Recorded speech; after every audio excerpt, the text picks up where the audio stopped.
The KADMOS 300 megawatt electric boiling light water reactor relies on natural circulation, meaning it operates without main coolant pumps. To prove this novel configuration is safe, engineers compile a Phenomena Identification and Ranking Table, or PIRT.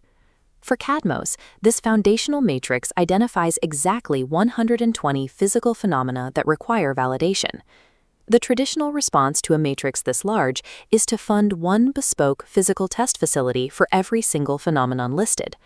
Building 120 separate testing rigs guarantees two outcomes: an unbounded budget and a decades-long testing timeline. Testing every isolated variable in new steel and concrete is mathematically impossible. Project leadership has to deploy a ruthless reduction strategy. Approving massive, unedited test matrices does not make reactors safer. It bankrupts engineering programs long before a single component is ever manufactured. The KADMOS preliminary design currently faces a severe gating crisis in its thermal hydraulics, a failure in the natural circulation hydraulic margin. At the current design screen, the nominal margin sits at a negative 168.2 kilopascals. This diagram isolates the reactor core loop and chimney sections. Notice the flow junction where we measure that negative 168.2 kilopascal pressure drop deficit. With natural circulation stalling, thermal hydraulic validation is no longer a minor refinement. It is a definitive go-no-go design decision. To resolve this without running 120 separate tests, KADMOS uses an evidence-first test reduction architecture. To reach design control release, engineers must aggressively filter the isolated PIRT items into targeted test families. This validation strategy operates as a rigid risk retirement protocol. It systematically filters out the physics we already understand, cleanly isolating the variables we do not. This filtering mechanism applies 4 strict test reduction principles to govern program spending. Principle 1 dictates that engineers must exhaust computational benchmarks, simulators, and vendor data before authorizing the construction of physical hardware. This first filter targets the core physics, specifically the neutronics, the depletion calculations, and feedback coefficients. Because KADMOS utilizes established standard light water fuel, new dry critical physical experiments are entirely defunded at this stage. Instead of building live critical assemblies, reactor physics model bias is resolved entirely through computational benchmarks combined with dry, mechanical rod layout checks. Running these computational validations costs a fraction of the capital and regulatory expenditure required to construct a physical reactor core mockup. True engineering rigor requires knowing exactly when established computational science is robust enough to substitute for new steel and concrete. Principle 2 groups the remaining unverified phenomena not by physics subdiscipline, but strictly by the physical facility required to measure them. This filters the items into 5 targeted test families. Families 3, 4, and 5 address pool condensation, seismic support, and control systems. Family 2 governs component hydraulics, measuring separator efficiency. Finally, Family 1 covers the core thermal margin and natural circulation loop, our central gating issue.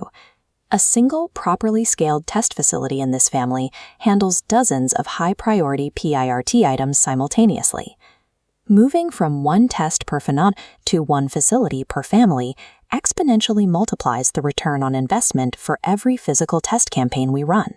Principle 3 requires that physical hardware testing is reserved exclusively for target-specific gaps that analytical models cannot reliably bound.